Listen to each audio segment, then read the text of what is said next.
That's good. No, I thought I'd just jump in. It's end of the year. Want to wish you, happy New Year and so forth. And Thank you.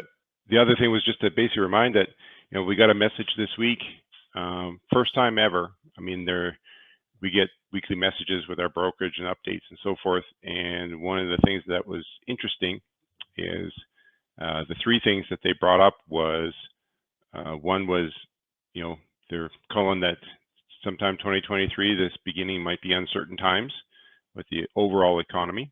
And so they are watching the credit levels with our customers a little bit more than normal. And just trying to get some focus here. So they are watching the credit levels. They said in some cases they might be reducing because I have some significant credit with some customers. So, and I know that other agents as well. So they could be in a position where they might be looking at different customers in different situations and reducing that credit amount if things stay that way. And that's the first time ever I've seen that. The other one was during these times, number one is for both carriers and brokers, they were bringing it to us from a broker standpoint. Don't become desperate when freight gets tight and you're trying to book loads. Things are getting tighter. Maybe customers start shopping, and you're trying to be competitive because customers are looking for better rates. Don't fall that someone comes in with this cheap rate and they're a carrier that we're not familiar with. Don't fall for that. And that would be the same with you guys as carriers. You're on the spot market. You took a load somewhere, you thought you got paid pretty good. Then you're looking on the market and it's getting tight, and you're seeing that loads are scooping up pretty quick, and all of a sudden you come across a load at the broker that you haven't worked with before, and it seems like the rate's too good to be true, or something's too good to be true, and you don't know them. Don't fall for it.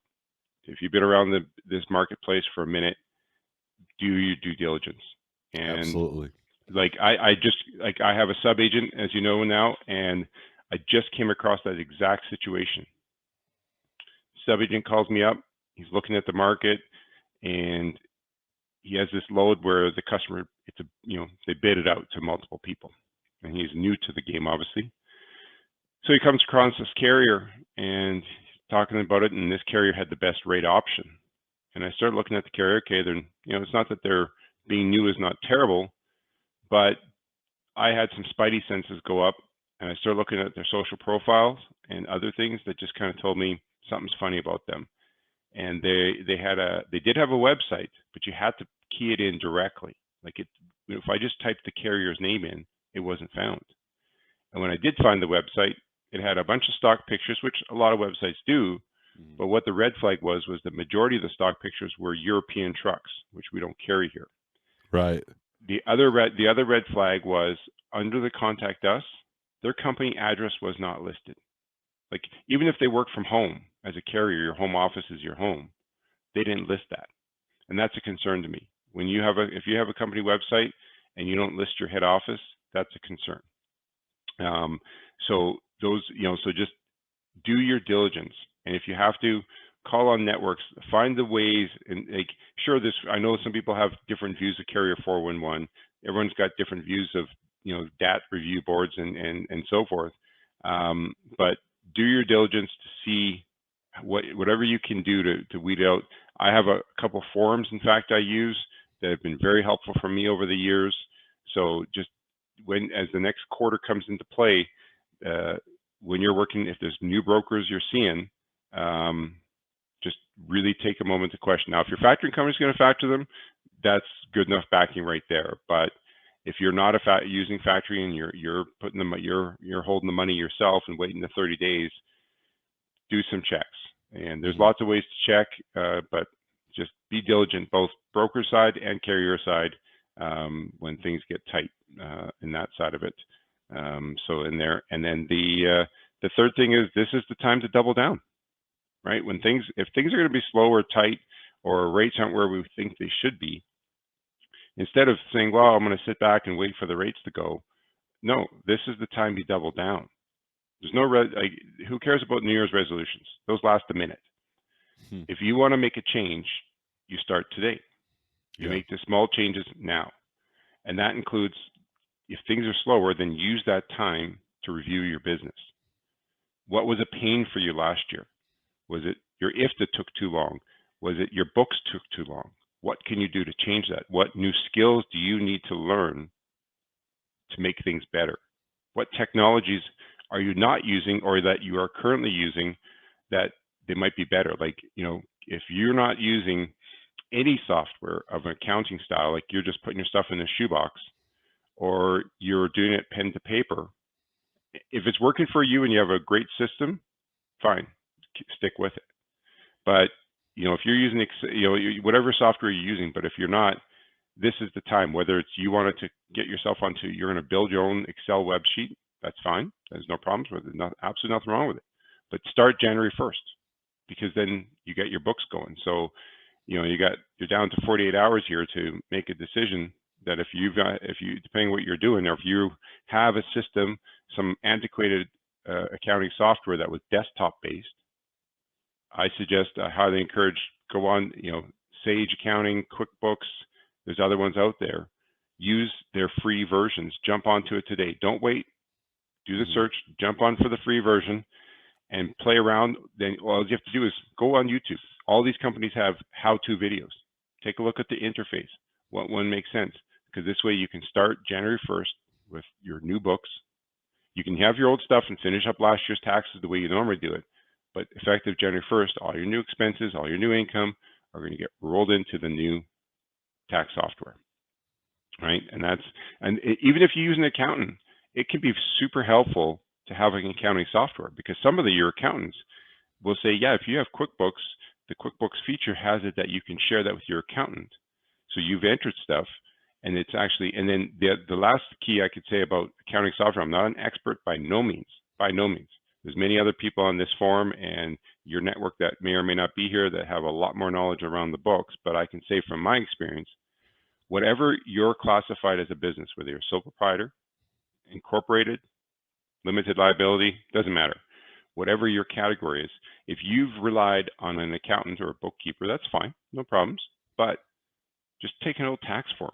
Find out what's your expense, what categories. When you handed them a shoebox of your receipts, what are the actual categories? That's the tip right there. Is if you're going to jump onto an accounting software, one of the errors I've seen happens is that the nice thing about the accounting software is if you're at Rona or you're at Harbor Freight and you're buying some part, it's nice. You can come back to your truck, take a picture of the receipt, create the entry into your accounting software right then and there. You're not waiting until the end of the week. You're doing it on the fly or at the end of the day or at the start of the next morning when you're having your coffee, right?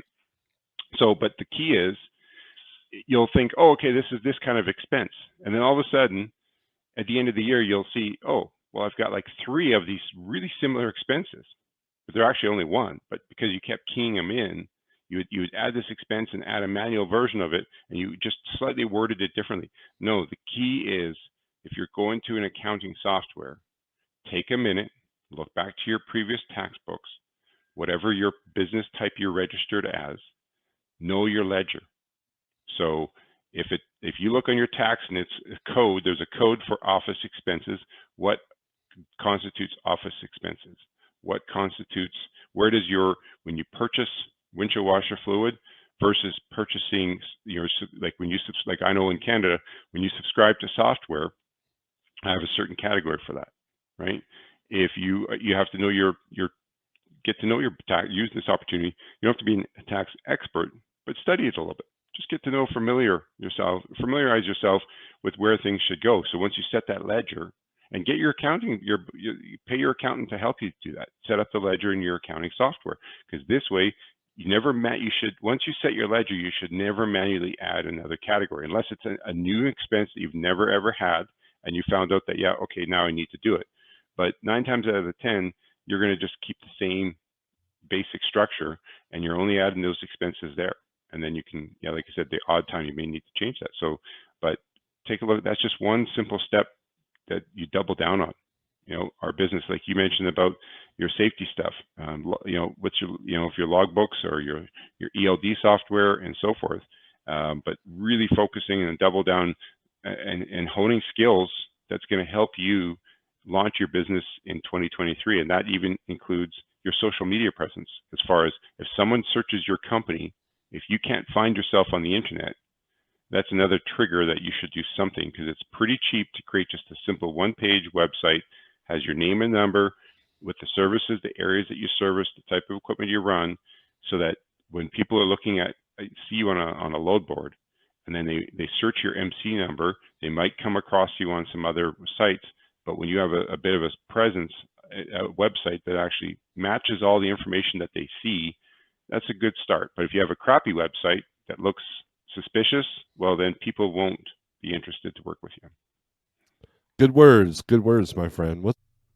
Hey, this is Snorelord. Thanks for watching this clip from one of my live feeds.